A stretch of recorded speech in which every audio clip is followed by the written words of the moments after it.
नमस्कार, AB star news देख रहे हैं आप और मैं हूं आपके साथ सोहन सिंह। वक्त हो चला है यूपी की खबरों का, जिसमें सबसे पहले बात करेंगे 2024 के लोकसभा चुनाव की, जिसे लेकर सियासी पार्टियों में बयानबाजी का दौर शुरू हो चुका है।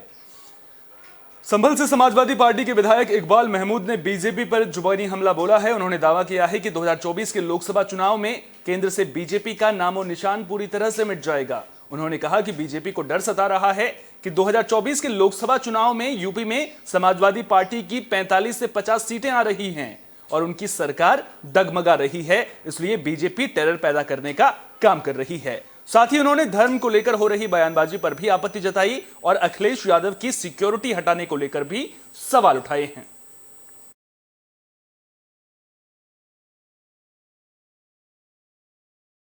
क्या हो रहा है कोई नहीं देख रहा। इन बातों को लेकर देख लीजिए, आने वाले 2024 के चुनाव में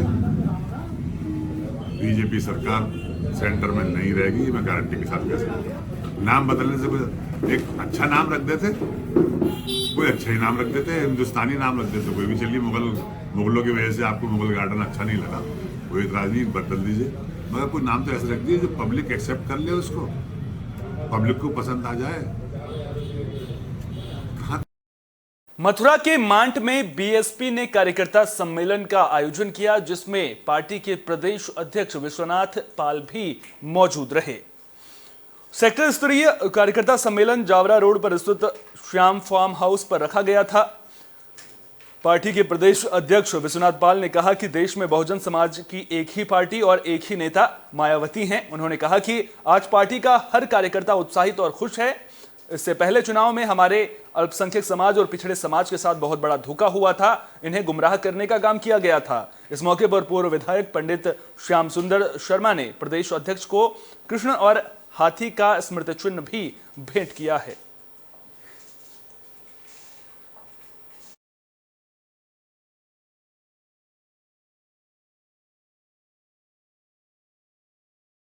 फर्रुखाबाद के माघ मेले में संतों का हंगामा देखने को मिला है। दरअसल भजन संध्या का कार्यक्रम चल रहा था। इसी दौरान संतों को बैठने की जगह नहीं मिल पाई, जिस पर संतों ने हंगामा शुरू कर दिया।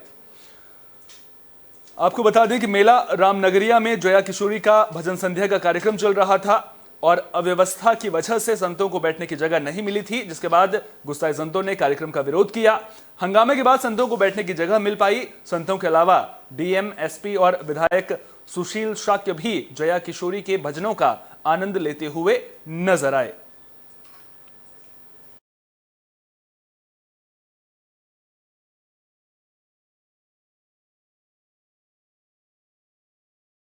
यूपी में अवैध निर्माण के खिलाफ बुलडोजर की कार्रवाई का सिलसिला लगातार जारी है। कन्नौज से भी एक ऐसी ही तस्वीर सामने आ रही है। दरअसल फतेहपुर कपूरापुर के खगरियापुर गांव में रोड पर कब्जा करके अवैध तरीके से मकान बनाया गया था, जिसे प्रशासन ने तोड़ दिया है। जानकारी के मुताबिक गांव के दबंग रोशनलाल समेत कुछ दबंगों ने गांव की सड़क तोड़कर मकान बनवाया था, जिसकी शिकायत पर यह कार्रवाई की गई है। तस्वीरों में भी आप देख सकते हैं किस तरह से बाबा का बुलडोजर कन्नौज में गरजता हुआ नजर आ रहा है। साफ तौर पर आपराधिक छवि के लोगों और अवैध निर्माण करने वाले लोगों को संदेश देने की कोशिश लगातार की जा रही है कि योगीराज में बदमाशी बिल्कुल भी बर्दाश्त नहीं की जाएगी।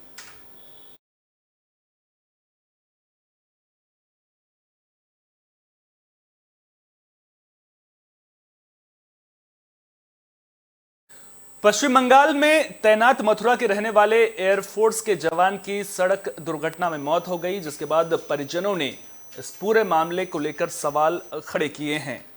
परिवार के लोगों में मातम पसर गया है। वहीं गुस्साए परिवारजनों ने मथुरा के टैंक चौराहे पर जाम लगाकर विरोध प्रदर्शन किया। उन्होंने पश्चिम बंगाल के वायुसेना के अधिकारियों पर लापरवाही का आरोप लगाते हुए जांच की मांग की है।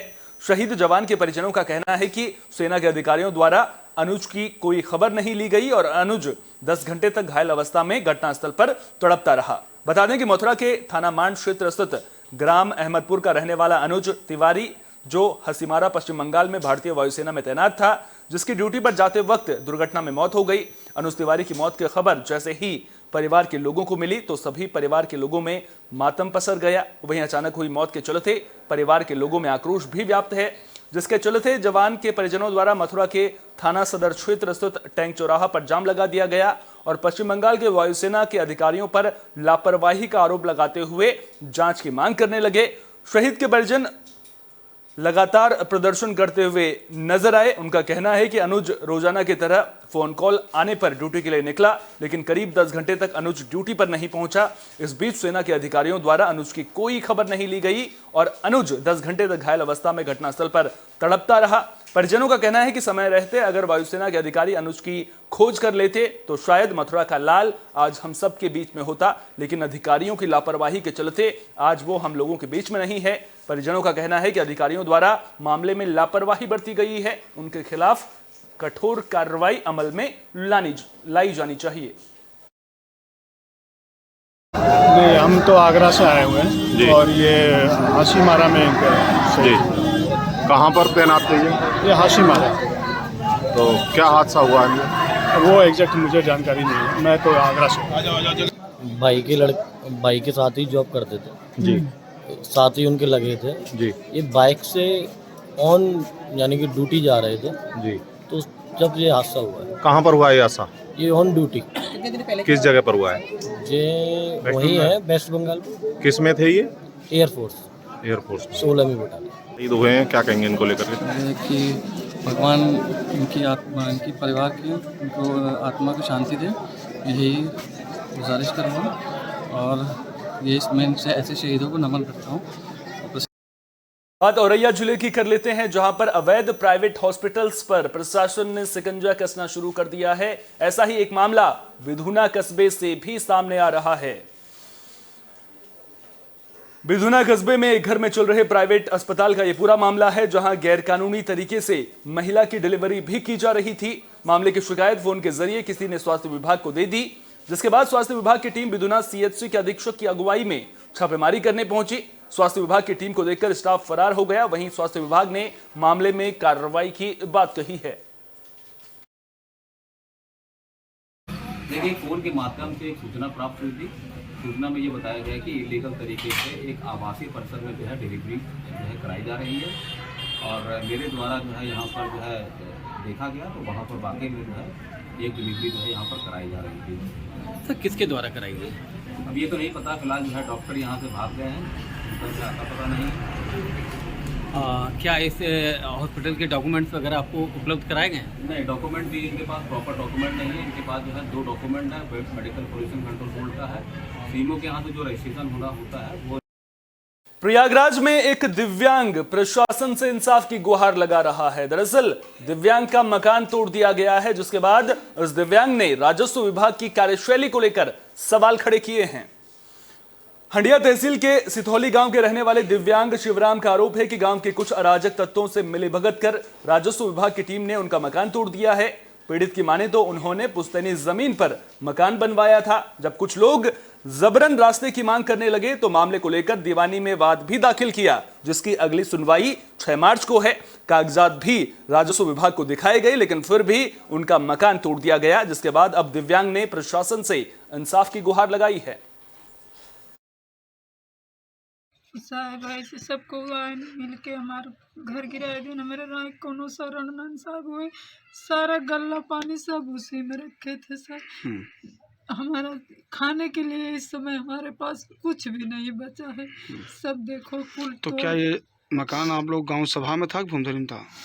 साहब भूमधरी भी है और गांव समाज बोल रहे हैं गांव सभा की है, तो हम कह रहे हैं कि जब 10 बिस्सा नाप दिए हो गांव समाज की तो इसमें हमारा 6 बिस्सा और मिला के हमारे पूरे कर दो, घर द्वार हमारा गिराओ मत। लेकिन नहीं माने, सभा के गिरा दिए। साहब यहाँ 50-60 साल से रहा था, हमारे यहाँ घर कदीमी आए पुराना, मगर आए कि लेखपाल काने गो तहसीलदार नायब तहसीलदार साहब सब आए कि हमारे घर गिरा दिए न, और पूरा घर और गिरा के हमारे बीम उम तोड़ दे, हमारे पैरों टूटा साहब। हम कहूँ जाए आवेला नहीं है। तो क्या इसके पूर्व कोई आपको नोटिस वगैरह कुछ दिया गया? नहीं साहब, कौनो नोटिस वोटिस नहीं हमारे लगे, क्यों नहीं दिए। तो ये आपकी भूमधरी है कि गांव सभा जमीन है? साहब ही हमारे भूमधरी वो 16.5 बिस्सा और कहा थी हमें गाँव सभा। प्रयागराज में शादी वाले घर में चोरी की वारदात से हड़कंप मच गया है। चोर रात के अंधेरे में घर में दाखिल हुए और चोरी की वारदात को अंजाम देकर मौके से फरार हो गए। मामला मऊ आइमा थाना इलाके के जमहा खास का है। रात को चोर घर का दरवाजा तोड़कर दाखिल हुए और लाखों की नकदी और जेवरों की चोरी कर फरार हो गए। चोरी की वारदात सीसीटीवी में कैद हो गई है। घर पहुंचे पीड़ित दिनेश को जब मामले की जानकारी मिली तो उन्होंने पुलिस को मामले की जानकारी दी, लेकिन घटना के 3 दिन बीत जाने के बाद भी चोरों की गिरफ्तारी नहीं हो पाई है। वहीं पीड़ित दिनेश त्रिपाठी और ग्रामीण सीसीटीवी फुटेज के जरिए एक शख्स आशुतोष की पहचान कर पाए हैं। हमको जानकारी 29 तारीख को जब मैं 2 बजे यहाँ अपने घर पे आया हूँ, तब मालूम पड़ा कि मेरे घर का ताला टूटा हुआ है। और उसके बाद मैंने थाना पे फ़ोन किया। SHO महोदय ने अरविंद कुमार के 2 कांस्टेबल को भेजा। उन्होंने आके फ़ोटो खींच करके चले गए। चला जाने के बाद बोले कि आप थाने पे आकर के FIR कीजिए। तो मैंने एक तहरीर लिख के दिया हूँ कि मेरे यहाँ चोरी हो गई है। अच्छा, लगभग कितने की चोरी हुई होगी? लगभग 23 और जेवरात पकड़ के हमारे यहाँ 50 लाख की चोरी हुई। यूपी की खबरों में फिलहाल के लिए इतना ही। देश दुनिया की तमाम अहम खबरों के लिए बने रहिए AB स्टार न्यूज के साथ, क्योंकि यहां पर खबरों का सिलसिला कभी नहीं थमता।